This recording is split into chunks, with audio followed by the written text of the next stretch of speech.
Bienvenue dans cette nouvelle édition du Non-Stop Info. Voici les titres de l'actualité. En République démocratique du Congo, les machines à voter en vue de la présidentielle du 23 décembre prochain continuent à faire polémique au sein de l'opposition. Les partis d'opposition appellent à une nouvelle marche ce vendredi 26 octobre à Kinshasa. La Tunisie vend des dettes pour augmenter sa capacité d'emprunt et combler le déficit budgétaire. Le Fonds monétaire international versera au pays une 4e tranche de prêt estimée à 245 millions de dollars. Et puis le Rwanda souhaite étendre son réseau d'électricité à l'ensemble du territoire national d'ici 2024. Le pays a procédé à l'inauguration de 3 installations électriques d'une valeur de plus de 50 millions de dollars en l'espace d'1 mois. En République démocratique du Congo, les scrutins du 23 décembre auront lieu avec ou sans machine à voter. L'opposition va tout de même manifester sans l'Union pour la démocratie et le progrès social contre la machine à voter ce vendredi 26 octobre. Reportage de notre correspondant Jacques Amboka. Il n'y aura donc pas un énième dialogue pour une quelconque transition en République démocratique du Congo. Dans 60 jours, le pays va organiser les scrutins combinés, soit la présidentielle et les 2 législatives. Le Front commun pour le Congo, la plateforme mise en place par le président Joseph Kabila, réaffirme son engagement d'aller aux élections le 23 décembre.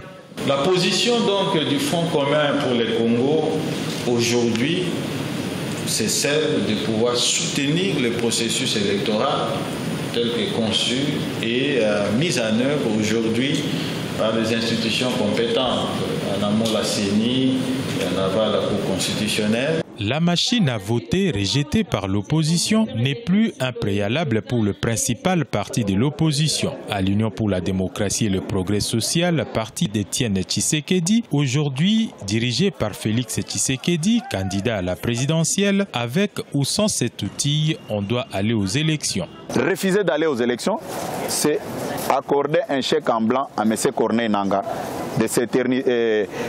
accorder un chèque en blanc à M. Joseph Kabila de s'éterniser au pouvoir. C'est la raison pour laquelle nous avons dit nous allons partir aux élections avec ou sans machine à voter, puisque Chadari, dont vous venez d'évoquer, n'a pas un discours. Il va dire quoi? L'opposition et la majorité prévoient chacune la tenue des manifestations ce week-end à Kinshasa. L'opposition va manifester sans l'UDPS contre la machine à voter ce vendredi 26 octobre. Quant au FCC, il tiendra son premier meeting le samedi 27 au stade Tata Raphaël de Kinshasa. Un week-end mouvementé qui, aux yeux des observateurs, annonce les couleurs de la campagne électorale pour les scrutins du 23 décembre. Une vingtaine de pays africains se sont donné rendez-vous à Dakar, au Sénégal, du 31 octobre au 2 novembre 2018. L'objectif, mettre en place une transparence dans les industries extractives, minières, pétrolières et gazières. Victoria Sechi. Selon la Banque mondiale, l'Afrique concentre environ 30% des réserves minérales mondiales, sauf que les retombées restent en deçà des attentes des populations. Dans plusieurs pays, l'exploitation des gisements est parfois source de conflits. Des analystes déplorent que peu de chiffres sont livrés dans le domaine. Les États ont des difficultés à contrôler les multinationales elles-mêmes et l'État n'est pas toujours disposé à rendre des comptes. Donc je vais vous donner un exemple du Botswana qui est relativement très bien placé, qui ont comme matière première le diamant, qui ont toute une structure de l'État très transparente, qui fait qu'ils ont une information précise à donner sur ce que font les multinationales, ce que fait l'État avec cet argent-là. En Afrique, les bénéficiaires effectifs des entreprises extractives sont rarement ou pas dévoilés. Des experts notent un défaut de transparence quant à la signature de certains contrats et les scandales sont parfois difficiles à vivre par les communautés. Si la société civile africaine, si les États sont en phase, c'est-à-dire qu'il y a une démocratie qui fonctionne, des alternances politiques qui fonctionnent, si les constitutions ne sont pas modifiées de manière intempestive, alors vous avez par définition un niveau de transparence sur les opérations des mines et de l'industrie extractive en général très élevé. L'initiative pour la transparence dans les industries extractives a pour vocation de faire la lumière sur les revenus tirés par le secteur. En ce sens, une vingtaine de pays africains se sont donné rendez-vous à Dakar le 31 octobre 2018 en vue d'engager de nouvelles réflexions. Le gouvernement tunisien va procéder à la vente d'euro-obligations d'une valeur de 2 milliards de dollars. Il s'agit de la vente de titres de dette dans le but d'augmenter la capacité d'emprunt du pays. Cette vente intervient à la suite de l'accord trouvé entre la Tunisie et le FMI pour une 4e tranche de prêt. Ibrahima Djoumaba. Le gouvernement tunisien lancera cette semaine une émission d'euro-obligations d'une valeur de 2 milliards de dollars. Cette levée de fonds intervient dans un contexte où le déficit budgétaire s'est contracté fin juillet pour se situer à 2 milliards de dinars contre 3,2 milliards de dinars un an plus tôt. Aujourd'hui, de plus en plus de pays s'étendent vers cette forme de financement de leurs économies parce que c'est des financements un peu plus souples et moins contraignants que les financements bilatéraux qu'on a avec les partenaires techniques et financiers. Donc, c'est une bouée d'oxygène qui peut permettre au gouvernement de mettre en œuvre un certain nombre de politiques. Conformément aux résultats enregistrés durant les 7 premiers mois de l'année 2018 sur les mesures d'austérité, le Fonds monétaire international versera à l'État tunisien 245 millions de dollars. Cette enveloppe représente la 4e tranche du crédit de 2,9 milliards de dollars accordé en 2016 à la Tunisie sur 4 ans. La Tunisie, c'est très fragile. On a vu qu'il y a des remous sociaux, il y a l'augmentation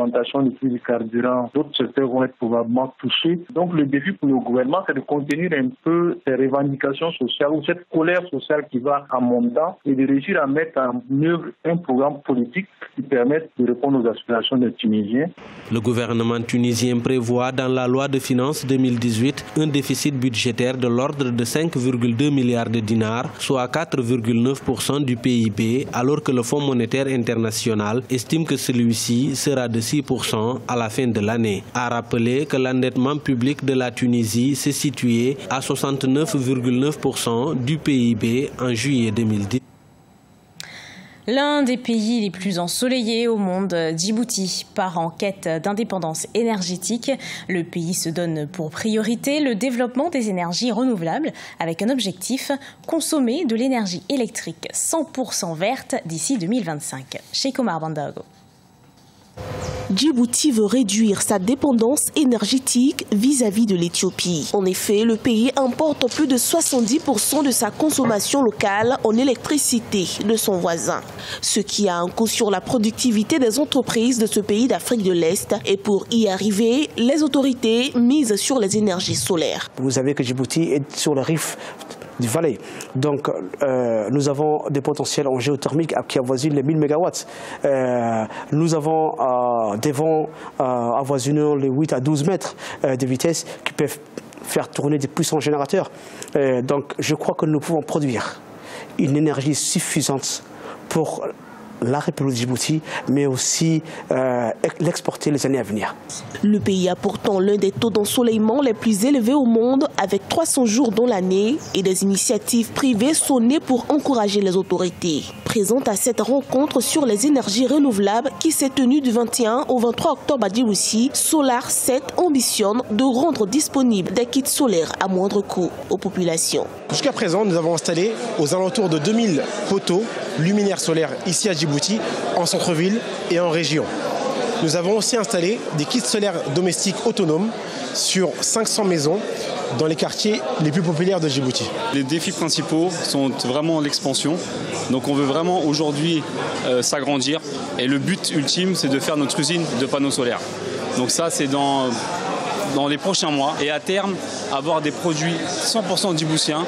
On rappelle, le taux d'accès à l'électricité à Djibouti est de plus de 50%. L'objectif des autorités étant de consommer de l'énergie électrique 100% verte d'ici à 2025. Développement du réseau d'électricité au Rwanda. Le pays multiplie ses efforts pour passer de 47% à 100% d'ici 2024.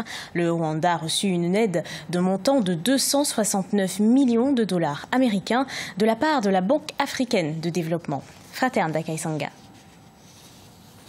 Le Rwanda intensifie ses efforts pour atteindre son objectif d'électrification complète d'ici 2024. En plus de la signature d'un accord de prêt de 269 millions de dollars américains avec la Banque africaine de développement le 16 octobre 2018, le pays a procédé à l'inauguration de 3 installations électriques d'une valeur de plus de 50 millions de dollars en l'espace d'1 mois. About 28% will be used 28% de cet argent seront utilisés pour améliorer l'approvisionnement électrique dans le pays, tandis que 64% seront utilisés pour augmenter l'accès électrique sur le réseau pour les foyers et les producteurs. L'accès hors réseau et le renforcement des capacités institutionnelles bénéficieront respectivement de 4 et de 3%. Le prêt concessionnel sera décaissé dans le cadre de la deuxième phase du programme d'intensification de l'accès à l'électricité. Grâce à ce prêt, plus de 190 000 connexions en réseau seront effectuées en 3 ans. Les activités économiques dans le pays nous poussent à faire vite pour l'électrification du pays. Pendant longtemps, nous avons eu des soucis, mais nous nous rattrapons maintenant. Plusieurs projets en cours devraient nous permettre d'atteindre notre objectif. Par exemple, la station à la frontière avec la Tanzanie qui sera opérationnelle d'ici février 2020. Dans son programme de transformation nationale, le gouvernement rwandais ambitionne d'atteindre 100% d'électrification nationale à l'horizon 2024. À 6 ans de l'échéance, le pays enregistre actuellement un taux de 46,4%. Ce journal a été préparé par l'ensemble de la rédaction. Merci de l'avoir suivi. Retrouvez dans un instant une nouvelle édition de l'actualité sur Africa 24.